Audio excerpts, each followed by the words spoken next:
Old cars remind us of how the general public of yesteryear defined taste when it came to car design. Some view it as faded glory, outdated technology. Some view it as beautiful and nostalgic creations. One thing is sure, a fully restored old-timer can earn you a pretty amount of money. There are plenty of collectors out there hunting for so-called barn finds, old and forgotten cars clouded by a thick layer of dust in the back of someone's barn. However, some old-timers may be better left forgotten, as it may add something else than nostalgic value. This weekend, I probably had the creepiest experience in my entire life, and I need to tell someone. I live in a small town with not much going on, but last year was great for me actually. I graduated, got a job, passed my driver's exam, and was in search of a car. The job was a pretty standard office job, with great career opportunities in the long term. The office is in a town not far from where I live. It was just 30 minutes by car if I had one. But since I didn't, I had to go by bus, which takes like twice that long because of all the stops along the way. I really needed a car. I'm a car enthusiast. Probably because of my dad who owns a mechanic shop. I basically grew up in the garage and have probably seen almost every car model there is. The cars that always caught my eye were those old American muscle cars. The lines on those cars, the sound they make when revving the engine, they just have so much character. For me, it was almost a no-brainer to get one as well. They can be pretty expensive when fully restored, however, so we had to find one that still needed restoration. Roughly 8 weeks ago, I did some online research with my dad and we came across this posting that checked all the boxes. An old forgotten muscle car in the back of someone's barn that was seeking a second life. Just a few hours driving away from us. And to top it all off, this specific model, a red 1973 Plymouth Barracuda, was my all-time favorite. Don't get me wrong, the car was in pretty bad shape. What the owner could tell us is that the car had been standing in the same spot in one of his barns for probably the last 20 years. He couldn't even remember how he got it. Besides the immensely thick layer of dust on top, the engine had to be fully restored. It had a few big rust spots here and there, and it looked like rodents had made the interior their home. I didn't care that much. My dad had the tools to fix anything. So after some bargaining, it was mine. My dad, being the mechanic, was probably as stoked about it as me. He knew exactly what to do to get the car into its former glory. In a few weeks, this car will look brand new. You're gonna love this one, he said to me, with the biggest smile on his face I'd ever seen. Oh, there's no doubt about that, I said to him. I felt like a little boy again, coming back from the toy store with a new toy. My dad truly is a magician when it comes to restoring cars. I've seen some of the cars he's restored in the past, and they always look brand new when he's finished.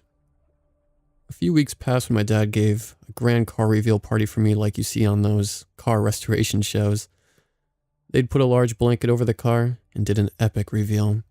All my friends and family were there, and it was awesome. When I first started driving it, I felt like the king of the road. There was always someone gawking when you were waiting at the traffic lights, or when passing busy streets, staring with big eyes. It's a real head turner. It felt awesome. And the sound it makes just put a smile on my face every time. I was so happy I finally got a car. No boring bus rides for me anymore. So fast forward a few weeks. I always take the same route to my work. It's a fairly relaxed ride, passing through a few small towns along the way. About halfway to my destination, I have to pass an intersection with traffic lights. Every time, and I mean every single time, I see this old lady at the side of the road, staring and smiling. I mean, I was getting used to all the people staring at my car, but I didn't exactly take her for a car enthusiast. It just felt slightly off. I occasionally waved at her, but I never saw any other response than the odd smile on her face. I tried ignoring it, but I could just feel her staring at me as I drove off when the light turned green. She was always standing in the same spot. It didn't matter at what time I came by, before or after work. I tried going early, but she was always there. She wore a long white flower dress and always seemed to wear lots of makeup, as if she was heading to somewhere fancy. I mean, definitely was weird, but thought nothing of it. Came to the conclusion that old people have plenty of time on their hands. She probably lived nearby and was just enjoying all the cars that came by. One day, I decided to take a detour to work, taking me an extra 20 minutes or so, far away from the old lady and the traffic lights. Not the type to bully old people. She clearly enjoyed my presence at the traffic lights. I just didn't want to see her that day. Halfway on the detour, I had to cross a railroad. There was a train coming, so I had to wait. It was a rainy morning, and I was just listening to the radio and playing with my phone while waiting for the train to pass. Then I felt this weird sensation. You know that feeling as if you're being watched, but haven't looked yet? I was just checking my social media, scrolling through the latest updates as I looked up. Standing there, in the pouring rain, was the old lady. She looked angry, and she was looking directly at me. I could tell because the road I was standing on was really narrow, and she stood just on the side. I nearly jumped out of my seat. What was she doing? A few moments passed. I was frozen in my seat, heart pumping in my chest, staring in her eyes. Why did she look so angry? What did I do to her? She's the one that chose to stand there. In the corner of my eye, I saw the train coming. As the train passed, her look changed. The angry look turned into that same smile again, but she didn't look directly at me anymore. She looked towards the passenger seat. Confused, I turned my head, but besides my suitcase, there was nothing there. It was just an empty seat. In the meantime, the train had passed, and I quickly drove off, leaving the old lady behind. I looked in my rearview mirror and saw that she had turned towards the car. I felt guilty leaving her in the pouring rain, but she was just creeping me out. I was running late for work. The weekend came, and I received a phone call from one of my friends, Ben. He invited me to chill at his place and play some poker along with a few other friends. As the evening came, I drove off and put on some of my favorite music.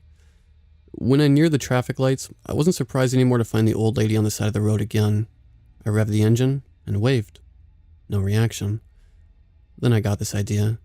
Why don't I just go to her and ask her what her deal is? Make some sense of it all. I was early anyway. The lights turned green, and I made a U-turn. I parked on the parking lot on the other side of the road, near the grocery store. I got out of the car, locked it, and walked towards her. I saw that she looked in my direction, just not at me. At the car. My God, she's even more obsessed with the car than I am. I whispered to myself. Hi there, can I help you? I asked. She looked away from the car.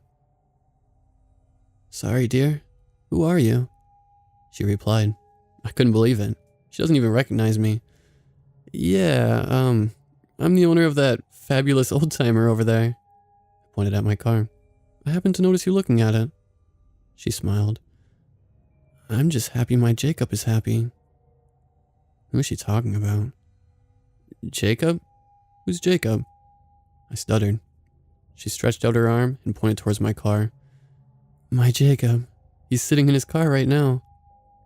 I felt the hairs on the back of my neck stand up. He absolutely loves his car. We always take such nice trips in it. She added. I could see the car in the corner of my eye. I slowly turned my head. Now, it could have been strange reflections on the windscreen, but I swore I saw someone sitting in the car. It looked like an old man, staring and smiling. Felt my heart pumping. Oh, he's such a sweet man. He told me he's going to take me on a date tonight. She said while putting her hand on my shoulder. What are you talking? I suddenly felt lightheaded. The world spinning around me.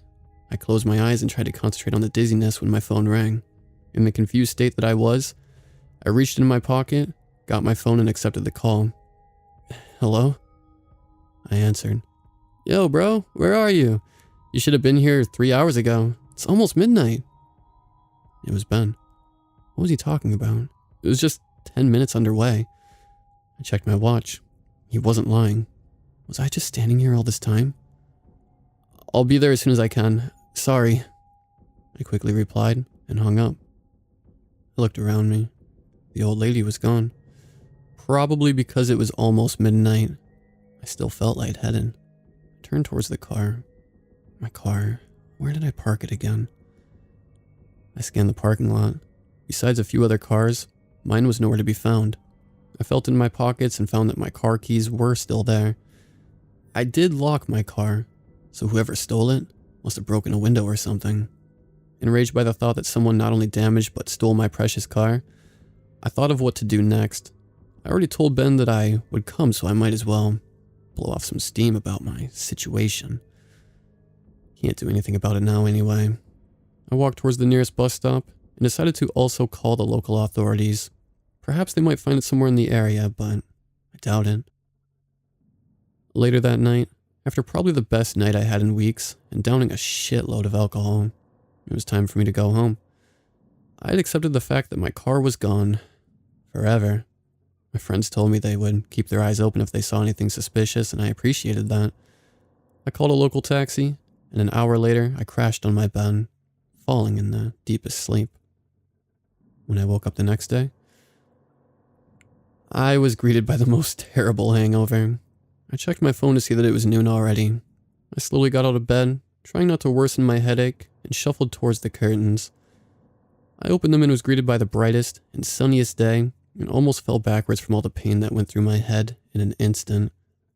I sat down, hands before my eyes.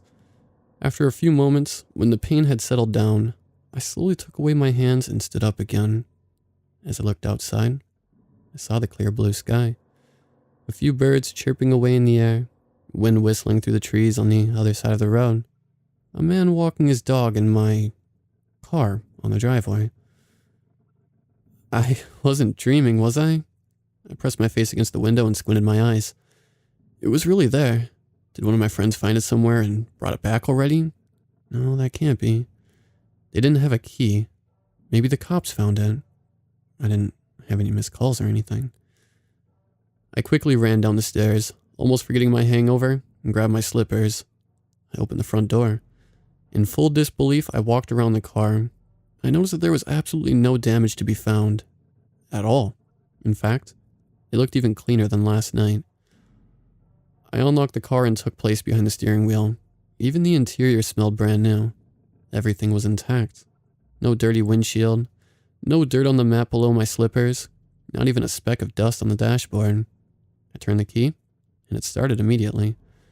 Even the engine roared at me as if it was her first day. I kinda wanted to take her out for a drive when I felt my stomach rumbling and was reminded I hadn't eaten anything since last night. I turned the key again, shutting down the engine, and got out. As I made some food, my eyes tried to shut. I was still so tired and hungover. I decided to take a nap after the meal. My Sunday was ruined anyway. So after waking up from my nap, I sat down behind my laptop and decided to write this story. It's evening, and the sun has set already. After a quick microwave dinner, I'm off to bed again. I hope you understand why last night creeped me out so much. I swear I saw someone sitting in my car, and that old lady, I'm still not sure what she meant with her Jacob. I'm just really lucky I got my car back. I actually can't wait to drive her to work tomorrow. Even looking at it right now from my bedroom, it shines so beautifully in the bright moonlight. The rims, the top, the antenna on the hood, the two pairs of eyes in the car. Am I seeing this right? They're looking right at me. Oh God, I can see it now. It's the old lady and the man I saw in my car last night. What the fuck? What do I do? They're staring and smiling.